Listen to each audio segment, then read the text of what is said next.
Hello, আসসালামু আলাইকুম। Welcome back everyone. Master in Photoshop কোর্সের সেশন 1 এ সবাইকে ওয়েলকাম করছি। আমি ইন্সট্রাক্টর ওয়াসিফ আছি আপনাদের সাথে।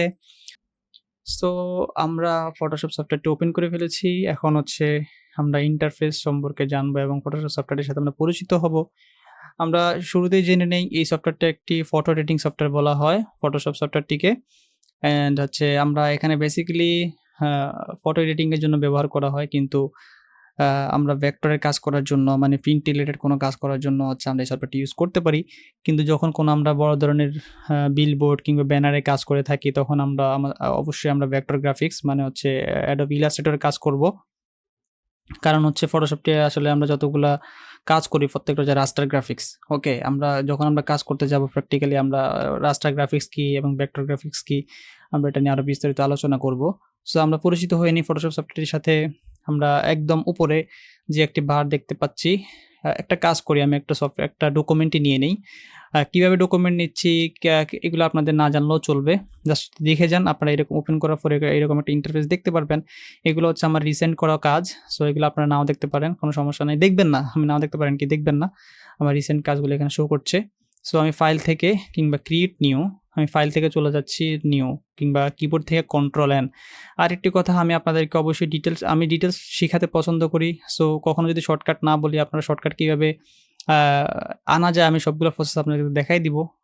আপনারা অলরেডি দেখতেই পাচ্ছেন আমি মাউস হোভার করলে আমার কোনটা শর্টকাট কি আমাদের পাশে এখানে শো করছে কন্ট্রোল এন, কন্ট্রোল ও, কন্ট্রোল অল্টার ও। সো এগুলা খুব বেশি হেডেক নেওয়ার কিছু নাই। আমি ডিটেইলস আপনাদেরকে শিখাবো। ওকে? তো ফাইল থেকে আমি চলে যাচ্ছি নিউতে কন্ট্রোল এন। দেন এখান থেকে যেকোনো একটা ডকুমেন্ট আমি এখানে বাই ডিফল্ট একটা ডকুমেন্ট আমি নিয়ে নিচ্ছি। ওকে? ডকুমেন্ট নেয়ার পরে হচ্ছে আমাদের ফটোশপের অ্যাকচুয়াল ইন্টারফেস আমরা দেখতে পাচ্ছি ডকুমেন্ট নেয়ার পরে। সো আপনারা এরকম না দেখতে পারেন, আমি একটু রিসেট করে নেই। ওকে? আপনারা ঠিক ইন্টারফেসটা অ্যাজ ইট ইজ দেখবেন। ওকে? তো আমরা ফটোশপ সফটওয়্যারটার একদম উপরে যে কিছু file, edit, image, layer, type, select আরো অনেক কিছু লেখা দেখতে পাচ্ছি একটা হরিজন্টাল রোতে। সো এই রোটাকে আমরা বলব হচ্ছে মেনু বার। হ্যাঁ? এই রোটাকে বলব আমরা মেনু বার। অ্যান্ড হচ্ছে মেনু বারের নিচে ঠিক একটা হোম আইকন, এটাকে আমরা মুভ আইকন বলে থাকি। অ্যান্ড লেয়ার লেখা, তারপরে আরো কিছু ডিস্ট্রিবিউশন কিংবা অ্যালাইন এর কিছু সাইন এখানে আছে। এই বারটাকে আমরা বলব হচ্ছে অপশন বার। অপশন বারের নিচে ঠিক নিচে আমরা দেখতে পাচ্ছি এখানে আনটাইটেলড 1, এটা হচ্ছে আমাদের ডকুমেন্টের নাম। ঠিক আছে? এটা হচ্ছে আমাদের ডকুমেন্টের নাম। এখানে শো করছে। আমাদের যদি আরো অনেকগুলো ডকুমেন্ট থাকে তাহলে এগুলো একটার পর একটা সিরিয়ালি আমাদের হরিজন্টালি এখানে শো করবে। এই মুহূর্তে একটি ডকুমেন্ট আছে যে এইজন্য হচ্ছে আনটাইটেলড, আমরা ডকুমেন্টে কোনো টাইটেল দেইনি। এজন্য আমাদের এখানে আনটাইটেলড 1 এখানে শো করছে। ওকে, অ্যান্ড পাশে আমরা দেখতে পাচ্ছি এখানে 50% দেখাচ্ছে অ্যান্ড 8 জিবি 8 বিট। এগুলো আমরা বিস্তারিত আলোচনা করব। বিট কি, 8 জিবি কি এগুলো আমরা আলোচনা করব। অ্যান্ড 50% ই হচ্ছে আমাদের এখানে জুম। কত পার্সেন্ট জুম হয়ে আছে আমরা এখানে আমাদের ফাইলের সাথে হচ্ছে আমাদের এটা মেনশন করে দিচ্ছে। ওকে, আমরা এখানেও দেখতে পাচ্ছি নিচের দিকে আমাদের 50% এখানে দেখা যাচ্ছে। ওকে, অ্যান্ড হচ্ছে আমাদের ফাইলের রেজোলিউশন কত এবং ফাইল সাইজটি কত এখানে আমাদের এখানে শো করছে তার পাশে।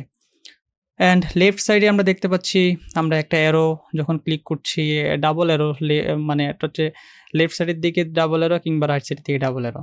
যখনই আমি লেফট সাইডের দিকে যখন মেনশন করা আছে আমি ক্লিক করলাম, আমার এই যে লাইনটি 1 লাইনে কনভার্ট হয়ে যাচ্ছে এবং রাইট সাইডের দিকে মেনশন থাকা অবস্থায় আমি ক্লিক করলে আমার লাইনটি 2 কলামে আ কনভার্ট হয়ে যাচ্ছে।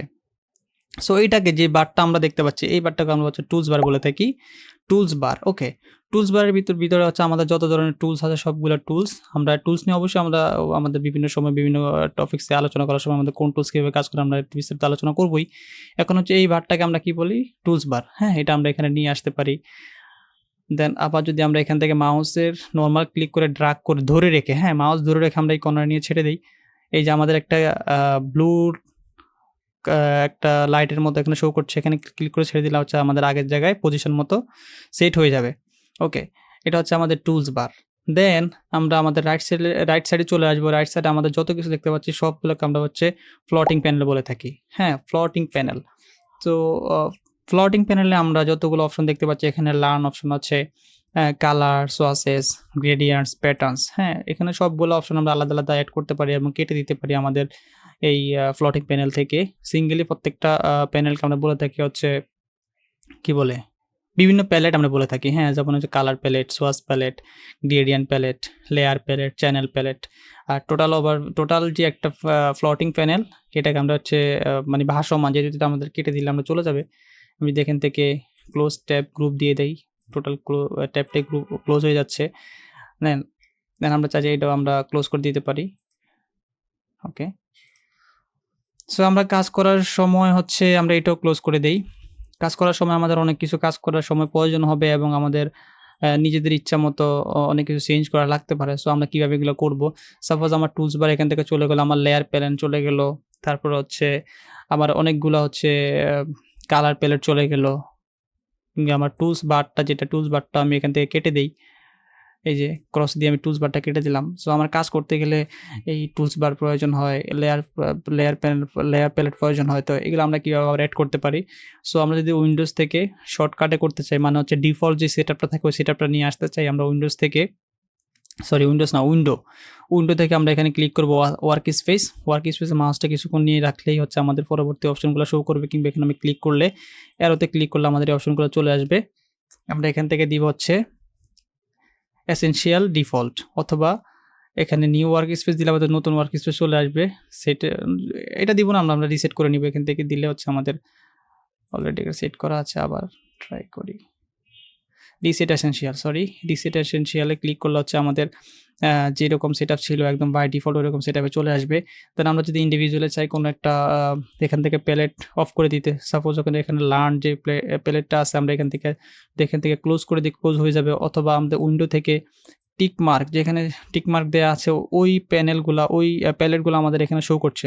সাপোজ আমি লাইব্রেরিসে এখানে ক্লিক করে উঠাই দিলাম, আমাদের এখান থেকে যে লাইব্রেরিস নিচে ছিল চলে গেছে। এখন আমি যদি এখানে লার্নে ক্লিক করি, লার্ন চলে যাবে। এই সেম ওয়েতে আমি যদি এখানে কালারে ক্লিক করি, কালার চলে যাচ্ছে। আবার যদি আমি প্রপার্টিজে ক্লিক করি, প্রপার্টিজ চলে যাবে। অ্যাডজাস্ট লেয়ার্স, এখন আমার এই অপশনগুলো আছে, কারণ আমাদের কাজ করার সময় সবচেয়ে বেশি প্রয়োজন হয় লেয়ার আমাদের লাগবেই, টুলস বার আমাদের লাগবে। এখন যে জিনিসগুলো আছে আমাদের ইন্টারফেস আমরা দেখতে পাচ্ছি, এই জিনিসগুলো আমাদের সাধারণত লাগে। কাজ করার সুবিধার্থে আমাদের অনেকেরই প্রয়োজন হতে পারে, কালার কিংবা সোয়াচেস আমার লাগতে পারে। যখন আমাদের প্রয়োজন হবে আমরা এখান থেকে টিক মার্ক করে যেটা আমাদের প্রয়োজন আমরা এখানে অ্যাড করতে পারবো। ওকে। সো নিচে অপশন নিয়ে আমরা অলরেডি আলোচনা করে ফেলেছি। দেন এখানে এই লেয়ার প্যালেটের নিচে আমরা বেশ কিছু অপশন দেখতে পাচ্ছি। যখন আমরা লেয়ার বেসিক নিয়ে আলোচনা করব তখন এই জিনিসগুলো আমরা আরও বিস্তারিত আলোচনা করব।